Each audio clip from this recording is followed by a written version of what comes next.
Students, MPVTच्या online lecture सिरीजमध्ये तुम्हा सर्वांचं स्वागत आहे. My name is Sonali Gawali आणि आपण चॅप्टर कोणता बघत आहोत? Some basic concept of chemistry. Previous लेक्चरमध्ये आपण काय पाहिलं होतं तर फंडामेंटल क्वांटिटीज बघितल्या होत्या. अजून काय पाहिलं होतं तर laws of the chemical combinations बघितले होते. किती लॉज होते? 5 लॉज होते. आज आपण काय पाहणार आहोत? Dalton's atomic theory, atomic mass, average atomic mass. आता पहिला पॉईंट कोणता आहे?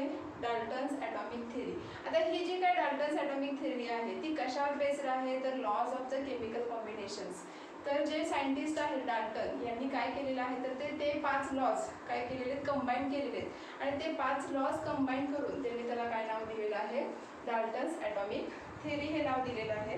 आता ही थेरी जी काय आहे त्यांनी कधी पब्लिश्ड केली आहे तर 1808ला म्हणजे 1808 मध्ये त्यांनी काय केलेली आहे तर ही थेरी पब्लिश्ड केलेली आहे की ज्याच्यामध्ये त्यांनी काय केलेले आहेत काही मुद्दे मांडलेले आहेत किंवा काही फीचर्स मांडलेले आहेत. काय फीचर्स मांडले आहेत ते बघा आपण डिटेल्समध्ये पाहूया. इथं मी काय केलेले आहे त्यांनी जे काही 4 मुद्दे मांडलेले आहेत ते मी सगळे व्यवस्थित लिहिलेले आहेत. आता ते मी का लिहिले कारण की लिहिण्यामध्ये वेळ घालवण्यापेक्षा मी तुम्हाला ते व्यवस्थित एक्सप्लेन करेन. ठीक आहे. आता बघा त्यांनी पहिला मुद्दा काय मांडलेला आहे तर matter consist of tiny individual particles which is known as the atom. आता मॅटर म्हणजे काय हे मी तुम्हाला सांगितलं होतं. मॅटर म्हणजे काय?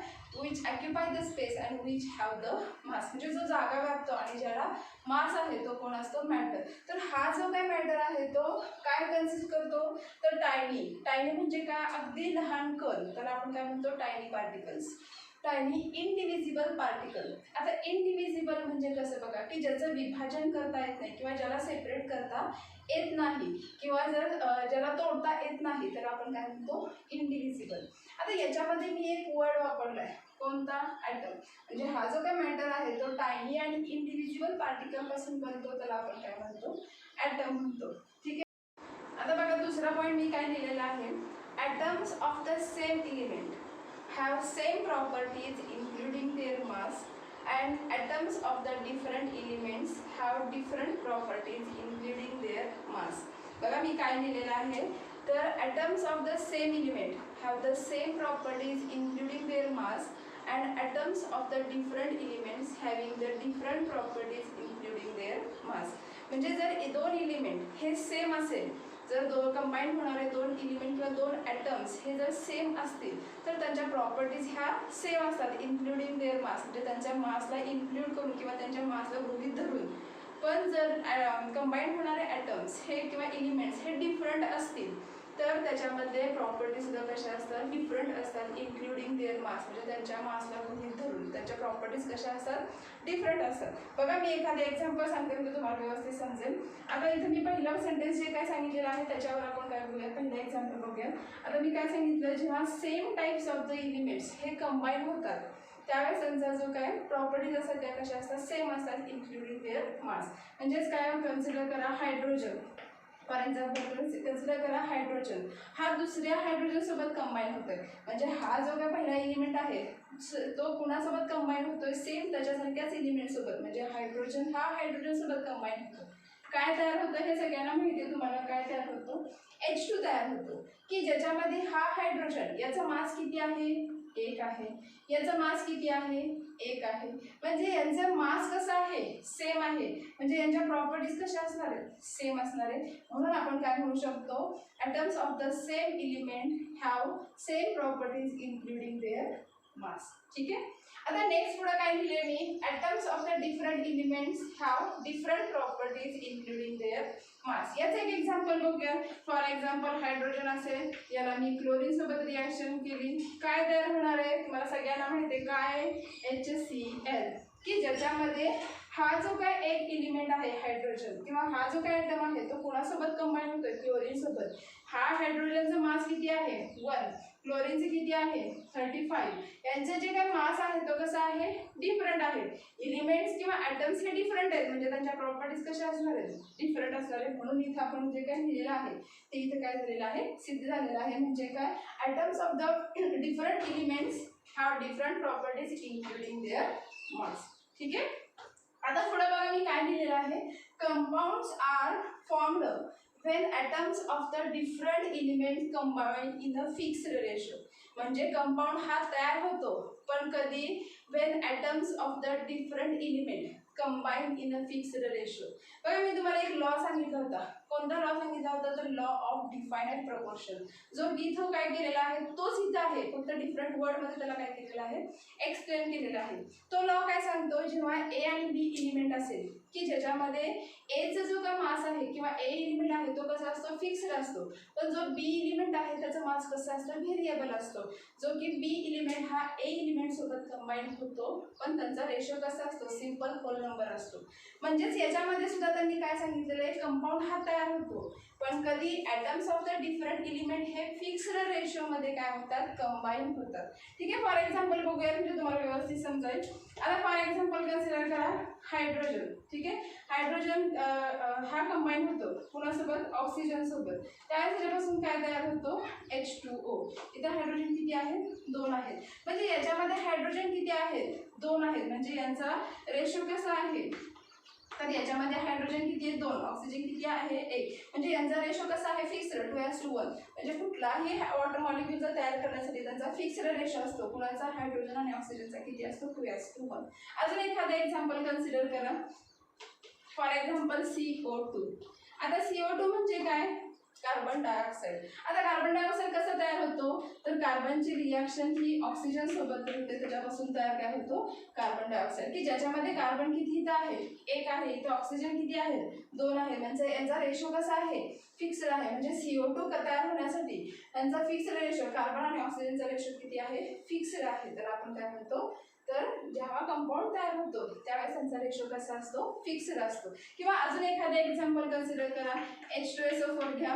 H2SO4 तयार करण्यासाठी काय होतं, तर हायड्रोजन याची रिॲक्शन ही सल्फर सोबत होते आणि कुणासोबत होते, ऑक्सिजन सोबत होते. त्याच्यापासून काय तयार होतो, H2SO4. की ज्याच्यामध्ये हायड्रोजन किती आहेत, 2 आहेत. सल्फर किती आहे, 1च आहे. आणि ऑक्सिजन किती आहे, 4 आहेत. म्हणजे जेव्हा 2 हायड्रोजन, 1 सल्फर आणि 4 ऑक्सिजन हे कंबाईन होतात, म्हणजे फिक्स्ड रेशोमध्ये ज्यावेळेस कंबाईन होतं त्यावेळेस त्याच्यापासून कोण तयार होतो, H2SO4 तयार होतो. ठीक आहे. हे समजलं. तिसरा पॉईंट मी काय लिहिलेला आहे किंवा तिसरा मुद्दा त्यांनी काय मांडलेला आहे, कंपाऊंड्स हा तयार होतो ज्यावेळेस वेगवेगळे डिफरंट एलिमेंट्स किंवा डिफरंट ॲटम्स हे कंबाईन होतात, पण कसे, जेव्हा फिक्स्ड रेशोमध्ये असतात त्यावेळेस. ठीक आहे. आता नेक्स्ट बघा मी काय लिहिलेलं आहे, chemical reaction involve only reorganization of atom. Atoms can neither be created nor destroyed. म्हणजे केमिकल रिॲक्शन होत असताना ॲटम्स काय होतात, रिऑर्गनायझेशन होतं त्या ॲटम्सचं. म्हणजे काय, तर ते इंटरचेंज होतात किंवा त्यांची पुनर्रचना फक्त होते. की ज्याच्यामध्ये atoms can neither be created nor destroyed. की ज्याच्यामध्ये ॲटम्स हा तयारही होत नाही किंवा तो डिस्ट्रॉइडही होत नाही. आता बघा फॉर एक्झाम्पल बघूयात आपण. फॉर एक्झाम्पल कन्सिडर करा HCl असेल, ज्याची रिॲक्शन समजा NaOH सोबत झाली. काय तयार होतो, तुम्हाला सगळ्यांना माहिती, तुम्ही 10वीमध्ये शिकलेला आहात. जेव्हा HCl ची रिॲक्शन ही NaOH सोबत होते त्यावेळेस त्याच्यापासून कोण तयार होतो, NaCl तयार होतो आणि प्लस वॉटर मॉलिक्यूल सुद्धा तयार होतो. ठीक आहे. आता याच्यामध्ये बघा, हा जो काय हायड्रोजन ॲटम आहे, आता ह्याच्यामध्ये काय आहे, हा हायड्रोजन ॲटम आहे, क्लोरीन ॲटम आहे, सोडियम आहे, ऑक्सिजन आहे. हे 4 ॲटम्स आहेत की ज्याच्यामध्ये मी काय सांगितलेलं आहे, यांचं रिऑर्गनायझेशन झालेलं आहे. म्हणजे फक्त ते काय झालेले आहेत, इंटरचेंज झालेले आहेत. पण ज्याच्यामध्ये हे जे काय ॲटम्स आहेत किंवा हे प्रत्येक जो काही कुठलाही ॲटम असेल तो कुठलाही परत तयार झालेला नाहीये किंवा तो डिस्ट्रॉय झालेला नाहीये. ठीक आहे. आता याच्यामध्ये बघा, इथं हायड्रोजन किती आहेत, इथं 1 हायड्रोजन आहे आणि इथे 1 हायड्रोजन आहे. तर या पूर्ण रिॲक्शन मध्ये इथं हायड्रोजन हा असेल रिॲक्टंट आणि हा असेल पी म्हणजे R म्हणजे रिॲक्टंट, पी म्हणजे प्रोडक्ट. ठीक आहे. तर हायड्रोजन हा रिॲक्टंट मध्ये किती आहे, इथे 1 आहे, इथे 1 आहे. म्हणजे किती झाले, 2. आणि रिॲक्टंट मध्ये, प्रोडक्ट मध्ये सुद्धा किती आहेत, 2 आहेत. Cl बघा कन्सिडर करा, क्लोरीन रिॲक्टंट मध्ये किती आहे, 1च आहे. आणि प्रोडक्ट मध्ये सुद्धा किती आहे, 1. म्हणून 1 कन्सिडर केला. पुढं हा सोडियम, सोडियम मध्ये हा रिॲक्टंट मध्ये किती आहे, 1च आहे. आणि प्रोडक्ट मध्ये सुद्धा किती आहे, एकच आहे. आणि लास्ट कोण राहिला ऑक्सिजन, की जो रिॲक्टंट मध्ये किती आहे एकच आहे आणि प्रोडक्ट मध्ये सुद्धा किती आहे एकच आहे. म्हणजे दोन्हीकडे त्याची किंमत किती आहे किंवा त्याची व्हॅल्यू किती आहे एकच आहे. की ज्याच्यामध्ये हा जो काही ॲटम आहे तो कुणासोबत कंबाईन झाला या OH सोबत कंबाईन झाला. ठीक आहे, त्याच्यापासून कोण तयार झालं H2O. म्हणजे फक्त तो काय त्यांनी काय केलेलं इंटरचेंज झालेले आहे किंवा त्याचं काय झालेलं आहे रिऑर्गनायझेशन झालेलं आहे. आणि हा जो काही Cl आहे तो कुणासोबत कंबाईन झाला या Na सोबत कंबाईन झाला आणि त्याच्यापासून कोण तयार झालं NaCl तयार झालं. म्हणजे याच्यामध्ये तुम्हाला समजेल की इथं कुठला लॉ प्रूव्ह होतोय तर law of conservation of mass, की ज्याच्यामध्ये mass neither be created nor destroyed, जे की आपण प्रिव्हियस मध्ये पाहिलं होतं की याच्यामध्ये सुद्धा काय आहे तर ॲटम्स हे क्रिएट पण होत नाही आणि डिस्ट्रॉयड पण होत नाही. ठीक आहे, हे झाले 4 लॉज किंवा 4 फीचर्स कुणाचे डाल्टन्स ॲटॉमिक थेअरीचे. फक्त इन शॉर्ट मध्ये आपण काय करूया त्याला डिवाइड करूया. पहिला मी काय सांगितलं होतं matter consist of tiny particles which is known as atom. म्हणजे मॅटर हा टायनी आणि इंडिव्हिजिबल म्हणजे विभाजन होत नाही अशा पार्टिकल्स पासून बनलेला असतो की ज्याला आपण म्हणतो ॲटम. नेक्स्ट काय आहे atoms of the same element, म्हणजे ज्याच्यामध्ये सेम एलिमेंट्स असतात त्यांच्या प्रॉपर्टीज सेम असतात including their mass. atoms of the different elements having the different properties including their mass.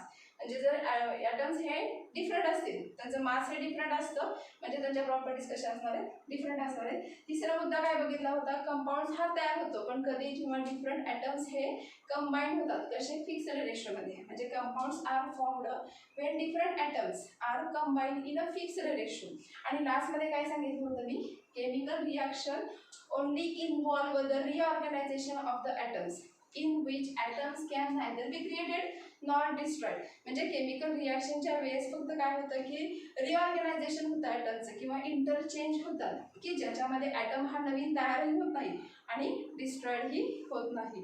की जो इथं काय होतं कुठला लॉ प्रूव्ह होतो तर लॉ ऑफ कॉन्झर्वेशन ऑफ मास. ठीक आहे, तर हे झाले सगळे Dalton's atomic mass Dalton atomic.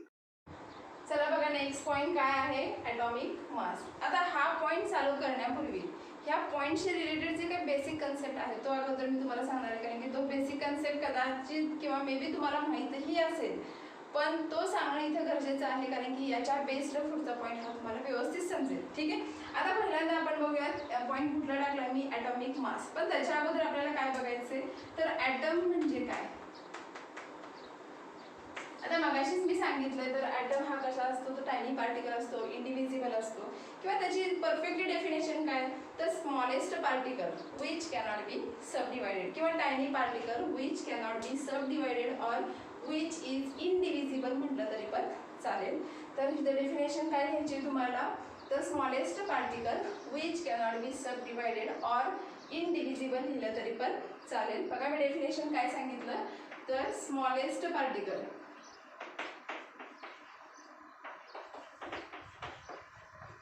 which cannot be subdivided or indivisible म्हणलं तरी पण चालेल. ठीक आहे, ॲटम क्लिअर झालं. ॲटम म्हणजे काय अणू जो स्मॉलेस्ट पार्टिकल आहे त्याचे विभाजन होत नाही तर आपण काय म्हणतो ॲटम. बरं नेक्स्ट पुढे काय बघायचं आपला पॉईंट काय आहे ॲटॉमिक मास. बरं ॲटॉमिक मास शिकण्या अगोदर तुम्हाला ॲटॉमिक नंबर म्हणजे काय माहिती आहे का किंवा जो ॲटम असतो त्या ॲटमच्या सेंट्रल पार्टला कोण असतं. बरं ॲटम हा त्याच्या सेंट्रल पार्टला कोण असतो तर न्यूक्लियस असतो.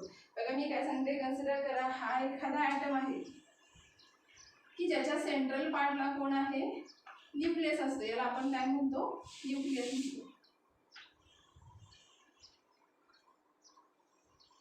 हा कोण आहे ॲटम कन्सिडर करा की ज्याच्या सेंट्रल पार्टला कोण असतो न्यूक्लियस असतो. पण या न्यूक्लियस मध्ये काय असतो कुठला चार्ज असतो पॉझिटिव्ह असतो. बरं तो पॉझिटिव्ह का असतो कारण की हा जो काही न्यूक्लियस आहे त्याच्यामध्ये कोण असतं तर प्रोटॉन्स असतात आणि कोण असतं नंबर ऑफ द न्यूट्रॉन्स असतात. म्हणजे न्यूक्लियस म्हणजे काय तर number of the protons and number of the neutrons ह्या दोघांचं ज्या सम असतं तर आपण काय म्हणतो न्यूक्लियस. किंवा हा जो काही न्यूक्लियस आहे याच्यामध्ये तो कसा असतो फक्त पॉझिटिव्हली चार्ज असतो. त्याचं रिझन काय आहे तर हा जो काही प्रोटॉन आहे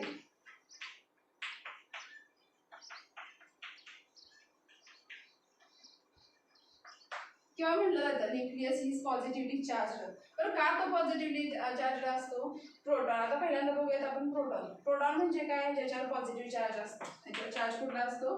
पॉझिटिव्ह असतो. ठीक आहे. याच्यावर चार्ज पॉझिटिव्ह असतो म्हणजेच काय? तर याच्यामध्ये सगळे जे काय एलिमेंट्स आहेत किंवा हा कशाने इंडिकेट केला जातो? पीने इंडिकेट केला जातो. हा जो प्रोटॉन आहे तो कसा असतो? पॉझिटिव्ह असतो. तो इंडिकेट कशाने केला जातो? पीने इंडिकेट केला जातो. म्हणून मी इथे डिरेक्टली पहिल्यांदा लिहिलं होतं पी प्लस एन लिहिलं होतं. नेक्स्ट पुढे बघा न्यूट्रॉन. न्यूट्रॉन कसा असतो? चार्जलेस असतो. म्हणजे याच्यावर चार्ज हा नसतो किंवा तो झिरो चार्ज असला तरी म्हटलं तरी पण चालेल किंवा झिरो चार्ज म्हणण्यापेक्षा चार्जलेस म्हणाल. तो कसा आहे? चार्जलेस आहे की ज्याला आपण कशाने इंडिकेट करतो? न्यूट्रॉन एन इंडिकेट करतो. आता त्याच्यामुळे याच्यामध्ये हा चार्ज हा नाहीये. चार्ज फक्त कोणाचा आहे? पॉझिटिव्ह आहे किंवा प्रोटॉनचा आहे. म्हणून हा जो काही न्यूक्लियस असतो तो कसा असतो? पॉझिटिव्हली चार्ज असतो. पण हा आपला काही पॉईंट नाहीये, फक्त ॲटम आलं होतं म्हणून तुम्हाला इथं सांगितलं. नेक्स्ट तुम्हाला काय बघायचंय बघा? ॲटॉमिक मास किंवा ॲटॉमिक नंबर बघूयात आधी. आता बघा ॲटॉमिक नंबर म्हणजे काय? जो की कशाने इंडिकेट करतात? झेड इंडिकेट करतात. मे बी तुम्हाला कदाचित 10th मध्ये हे तुम्हाला झालेलं असेल. तर जो का ॲटॉमिक नंबर आहे तो कशाने इंडिकेट करतात? तर झेडने इंडिकेट करतात. पण याची डेफिनेशन काय किंवा हे कसं ओळखायचं? तर ज्याच्यामध्ये नंबर ऑफ प्रोटॉन्स असतात म्हणजे नंबर ऑफ द प्रोटॉन जेवढे काय एखाद्या ॲटम्समध्ये असतात किंवा ॲटमच्या न्यूक्लियामध्ये असतात त्याला आपण काय म्हणतो? Atomic number. जो की कशाने इंडिकेट केला जातो? झेडने. म्हणजे इन शॉर्ट जर लक्षात ठेवायचं म्हटलं तर ॲटॉमिक नंबर म्हणजे काय? तर जेवढे काही नंबर ऑफ प्रोटॉन्स असतील तेवढे नंबर ऑफ प्रोटॉन्स म्हणजे कोण झालं? Atomic number. म्हणजेच कोण? नंबर ऑफ प्रोटॉन्स म्हणजे कोण? पी. म्हणजे आपण इथे काय लिहू शकतो? तर Z is equal to P लिहू शकतो. ॲटॉमिक नंबर कशाने इंडिकेट करतात? झेड. आणि हा ॲटॉमिक नंबर म्हणजेच काय? तर नंबर ऑफ द प्रोटॉन्स म्हणून Z is equal to P हे आपण लिहू शकतो. ठीक आहे. पुढे आपल्याला काय बघायचंय? ॲटॉमिक मास नंबर किंवा आपला पॉईंट कुठला आहे? Atomic mass. ठीक आहे. आता ॲटॉमिक मास म्हणजे काय बघा किंवा ॲटॉमिक मास नंबर म्हटलं तरी पण चालेल. आता ॲटॉमिक मास म्हणजे काय की ज्याच्यामध्ये नंबर ऑफ द प्रोटॉन्स आणि नंबर ऑफ द न्यूट्रॉन्स ह्या दोघांची जेव्हा जिथं सम असते किंवा जिथं बेरीज असते त्या दोघांची त्याला आपण काय म्हणतो? Atomic mass number. की जो कशाने इंडिकेट केला जातो? एने इंडिकेट केला जातो. बघा मी काय सांगितलं? ॲटॉमिक मास नंबर म्हणजे काय? तर sum of number of protons and number of neutrons. म्हणजेच काय? P plus N. P म्हणजे कोण? सम आहे इथं. कुणाची? नंबर ऑफ द प्रोटॉन्स कशाने इंडिकेट करतात? P. Number of the neutrons कशाने इंडिकेट करतात? N. की ज्याच्यामध्ये इक्वेशन काय झालं? A is equal to P plus N. पण इथं P हा कुणाच्या इक्वल आहे? Z च्या इक्वल आहे. म्हणून मी A is equal to काय लिहू शकते? Z plus N ही लिहू शकते. की याच्यामध्ये तुम्ही या इक्वेशनचा वापर करून तुम्ही काय करू शकता? नंबर ऑफ द न्यूट्रॉन्स हे कॅल्क्युलेट करू शकता. ठीक आहे. इथे झाला ॲटॉमिक मास की ज्याच्यामध्ये तुम्हाला काय बघितलं तुम्ही? ॲटॉमिक नंबर, ॲटॉमिक मास याची डेफिनेशन पाहिलेली आहे. नेक्स्ट पुढच्या पॉईंटला वळूयात. हे सगळ्यांनी काय करायचे? घ्यायचे, होमवर्क करायचे, माझ्या व्हॉट्सअप नंबरला पाठवायचं आहे. मी प्रिव्हियस जो काही पॉईंट घेतलेला अटलांटास ॲटॉमिक थेरी हे सगळे सुद्धा पॉईंट्स काय करायचे? घ्यायचे आणि मला पाठवायचे. पुढे बघा काय बघायचं आपल्याला. आता पुढे बघा आपल्याला काय बघायचे? आता पुढे आपल्याला बघायचं आयसोटोप की जे हे दोन्हीवर बेस्ड आहे. बघा आता पुढे काय आहे? आयसोटोप. आता आयसोटोप म्हणजे काय बघा की ज्याच्यामध्ये नंबर ऑफ द प्रोटॉन्स हे सेम असतात but number of the neutrons हे कसे असतात? डिफरंट असतात. त्याला आपण काय म्हणतो? आयसोटोप्स. म्हणजे ज्याचा ॲटॉमिक नंबर हा सेम असतो पण ॲटॉमिक मास नंबर कसा असतो? डिफरंट असतो. त्याला आपण काय म्हणतो? आयसोटोप्स. तर किंवा त्याची डेफिनेशन काय सांगता येईल? The atoms of an nuclei म्हणजे ॲटमच्या न्यूक्लियसमध्ये same number of the protons but different number of the neutrons. म्हणजे जेव्हा ॲटमच्या न्यूक्लियामध्ये same number of the protons असतात आणि different number of the neutrons असतात त्याला आपण काय म्हणतो? आयसोटोप म्हणतो. डेफिनेशन लिहिते मी. Atom of an nuclei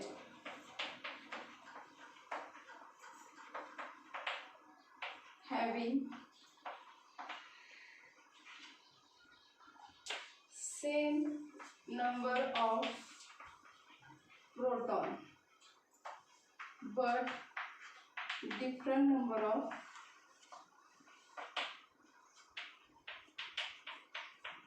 neutrons. ठीक आहे. आयसोटॉप म्हणजे काय, त्याच्यामध्ये नंबर ऑफ द प्रोटॉन्स कसे असणार आहेत, same. Number of the neutrons कसे असणार आहेत, डिफरंट असणार आहेत. फॉर एक्झाम्पल आपण सांगूयात, म्हणजे जेणेकरून तुम्हाला ते अगदी व्यवस्थित समजेल. फॉर एक्झाम्पल हायड्रोजनचे 3 आयसोटॉप्स आहेत. आता हायड्रोजनचे 3 आयसोटॉप्स आहेत. कुठले कुठले आहेत तर प्रोटियम, पहिला आहे प्रोटियम, दुसरा आहे ड्यूटेरियम आणि तिसरा आहे ट्रिटियम.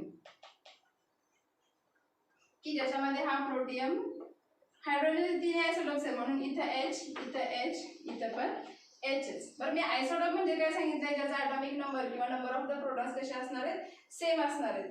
तर आता किंवा हा पॉईंट सांगण्या अगोदर फक्त मला इथं थोडंसं सांगायचं राहिलं.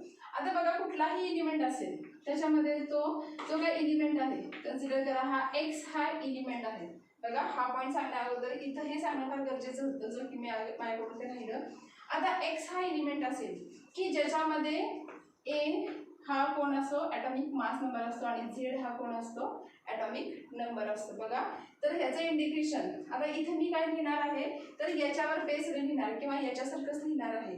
तर X म्हणजे काय झाला, कोणताही एलिमेंट असेल की ज्याच्यामध्ये त्याच्या हा Z म्हणजे कोण असतो, ॲटॉमिक नंबर असतो, आणि A म्हणजे कोण असतो, ॲटॉमिक मास नंबर असतो. तर ॲटॉमिक मास नंबर म्हणजे काय, number of the proton plus number of the neutron. ठीक आहे. आणि Z म्हणजे काय, फक्त नंबर ऑफ द प्रोटॉन्स. ठीक आहे. आता इथे मी तुम्हाला काय सांगितलं, atoms of a nuclear having the same number of the proton, म्हणजे ज्यांचा ॲटॉमिक नंबर कसा असणार आहे, सेम असणार आहे, but different number of the neutrons. इथं काय आहे, P प्लस N. याच्यामध्ये नंबर ऑफ न्यूट्रॉन्स किंवा ह्यांचा atomic number, atomic mass number कसा असणार आहे, डिफरंट असणार आहे. आता बघा, त्याच्यानुसार मी इथं लिहिते हायड्रोजन प्रोटियम आपण कसा लिहितो तर 1H1, की ज्याचा त्याचा ॲटॉमिक नंबर किती आहे, 1 आहे. ॲटॉमिक मास नंबर किती आहे त्याचं, 1 आहे. हा दुसरा आहे, त्याचं कसं लिहितो आपण 1H2, ॲटॉमिक नंबर त्याचा किती आहे, 1 आहे. ॲटॉमिक मास नंबर त्याचा किती आहे, 2 आहे. आणि तिसरा कोण आहे, ट्रिटियम, की ह्याचा ॲटॉमिक नंबर किती आहे, 1, आणि ॲटॉमिक मास नंबर किती आहे त्याचा, 3 आहे. ठीक आहे. आता जर समजा तुम्हाला ॲटॉमिक नंबर माहिती आहे, ॲटॉमिक मास नंबर पण माहिती आहे, मग याच्यावर नंबर ऑफ द न्यूट्रॉन्स कसे काढायचे, नंबर ऑफ द न्यूट्रॉन्स कसे काढायचे, तर ॲटॉमिक नंबर, ॲटॉमिक मास नंबरमधून ॲटॉमिक नंबर काय करायचा, मायनस करायचा. म्हणजेच काय आहे, इथं नंबर ऑफ द प्रोटॉन्स किती आहे, 1p आहे. नंबर ऑफ प्रोटॉन म्हणजेच कोण, ॲटॉमिक नंबर. ठीक आहे, तो किती आहे, 1p. पण याच्यामध्ये ॲटॉमिक मास नंबर कसा काढायचा किंवा ह्याच्यामध्ये नंबर ऑफ द न्यूट्रॉन्स कसे काढायचे, ॲटॉमिक मास नंबरमधून ॲटॉमिक नंबर हा मायनस करायचा, म्हणजे 1 मायनस 1 किती येणार, 0n. n म्हणजे कोण, न्यूट्रॉन. ठीक आहे. आता इथं ॲटॉमिक नंबर किंवा इथं नंबर ऑफ द प्रोटॉन्स किती आहेत, 1p, कारण की ॲटॉमिक नंबर म्हणजेच कोण असतो, नंबर ऑफ द प्रोटॉन असतो, जो की किती आहे, 1p. पण नंबर ऑफ द न्यूट्रॉन्स कसे करायचे, ॲटॉमिक मास नंबरमधून ॲटॉमिक नंबर हा मायनस करायचा. 2 वजा 1 किती येईल मग, 1n, किंवा 1 न्यूट्रॉन आहे त्याच्यामध्ये, किंवा 1n दिलं तरी पण चालेल. ठीक आहे. नेक्स्ट पुढे तिसरा ट्रिटियम, की ज्याच्यामध्ये त्याचा ॲटॉमिक नंबर किंवा नंबर ऑफ द प्रोटॉन किती आहे, 1p. त्याचा ॲटॉमिक मास नंबर किती आहे, 3, ॲटॉमिक नंबर किती आहे, 1. त्याच्यामध्ये नंबर ऑफ न्यूट्रॉन कसे काढायचे, याच्यामधून हे मायनस करायचं. 3 वजा 1 किती आलं, 2n. म्हणजे याच्यामध्ये नंबर ऑफ द प्रोटॉन्स कसे आहेत, सेम आहेत, but number of the neutrons कसे आहेत, डिफरंट आहेत. त्यालाच आपण काय म्हणतो, आयसोटॉप म्हणतो. ठीक आहे. आता बघा, नेक्स्ट आपल्याला काय बघायचं आहे, ॲक्च्युली ॲटॉमिक मास आपण बघितलं. नेक्स्ट ॲक्च्युली मी मगाशी म्हणलं होतं ॲव्हरेज ॲटॉमिक मास, पण त्याच्यापूर्वी आपल्याला ॲटॉमिक मास युनिट म्हणजे काय बघायचं आहे. तर इथे पॉईंट मी दिलेला आहे, ॲटॉमिक मास युनिट. ठीक आहे. आता ॲटॉमिक मासचं शॉर्ट फॉर्म किंवा त्याचं शॉर्ट काय आहे तर AMU. ठीक आहे. आता याची डेफिनेशन काय आहे बघा, atomic mass unit is defined as a mass exactly equal to the 1/12 of the 1 carbon atom. बघा, व्यवस्थित ऐका, मी अजून एकदा सांगते, सगळ्यांनी व्यवस्थित ऐकायचे. डेफिनेशन काय आहे, mass exactly equal to the 1/12 of the 1 carbon atom. बघा, मी डेफिनेशन लिहिते व व्यवस्थित समजेल काय आहे. तर atomic mass unit is defined as as a mass exactly equal to 1/12 of one carbon atom. बघा डेफिनेशन ही काय सांगितली होती तर atomic mass unit is defined as a mass exactly equal to the 1/12 of the one carbon atom. आता ह्याचे जे काही definition आहे ती मॅथमॅटिकल मध्ये मी लिहिते बघा AMU atomic mass unit म्हणजेच कोण AMU. ठीक आहे पण AMU म्हटलं तरी पण चालेल तर 1 AMU is equal to 1/12 of 1/12 into the mass of one carbon atom. C12 carbon atom म्हटलं तरी पण चालेल आणि C12 का म्हटलेलं आहे तर कार्बनचा ॲटॉमिक मास किती आहे 12 आहे म्हणून C12. ठीक आहे आता इथे काय डेफिनेशन बघा मी या मॅथमॅटिकल इक्वेशन वरून सांगते तर atomic mass unit is defined as the mass exactly equal to the 1/12 of the mass of one carbon atom. ठीक है atomic mass unit is defined as the mass exactly equal to the 1/12 of the mass of one carbon atom जी की इथे मी दिलेली आहे. पण आता 1/12 as it is येणार इथं आता mass of the one carbon atom त्याची व्हॅल्यू किती आहे ती तुम्हाला सगळ्यांना लक्षात ठेवायची. त्याची व्हॅल्यू किती आहे 1.992648 into 10 raised to -23 gram 1.992648 into 10 raised to -3 kg ही त्याची व्हॅल्यू आहे जी की तुम्हाला सगळ्यांना लक्षात ठेवायची.